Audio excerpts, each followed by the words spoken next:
2018 সালে অভিষেক অর্ধযুগের ক্যারিয়ারে 2টা আইসিসির মেজর ইভেন্টে অংশগ্রহণ। গেলবারের ওয়ানডে বিশ্বকাপের পর আরও একটা বিশ্ব আসর খেলার অপেক্ষায় শেখ মেহেদী। 15 সদস্যের দলে জায়গা পাওয়াটা যার কাছে রোমাঞ্চকর। বিশ্বকাপে দলে জায়গা পাওয়া নিয়ে সব ক্রিকেটারের মধ্যেই একটা রোমাঞ্চ কাজ করে। এটি সত্যি গর্বের একটা বিষয় যা ভাষায় প্রকাশ করা যায় না। শুধুমাত্র মেহেদী মিরাজকে পেছনে ফেলার চাপই নয়, ব্যাট হাতে তাকে ফিনিশারের ভূমিকায় দেখতে চায় টিম ম্যানেজমেন্ট। কিন্তু দলে থাকায় উপভোগের চাইতে প্রত্যাশার চাপ বেশি টের পান এই অফ স্পিনার। উপভোগের চাইতে বেশি চ্যালেঞ্জিং, যেহেতু পাওয়ার প্লেতে বোলিং করি, যতটা সম্ভব কম রান দেওয়ার চেষ্টা করব।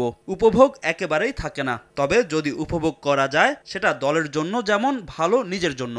টাইগারদের বিশ্বকাপ বহরের কম্বিনেশন নিয়েও ইতিবাচক খুলনার এই ক্রিকেটার। সাকিব রিয়াদের অভিজ্ঞতার সঙ্গে অধিনায়ক শান্তর ভেলকিবাজি দেখার অপেক্ষায় শেখ মেহেদী।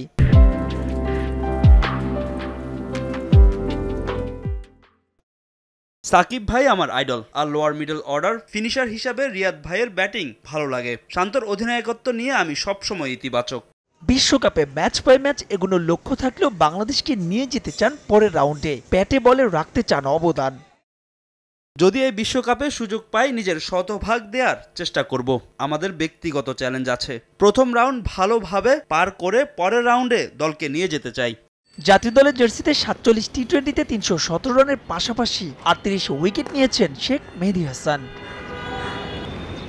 মাহবুব রিমন, সময় সংবাদ।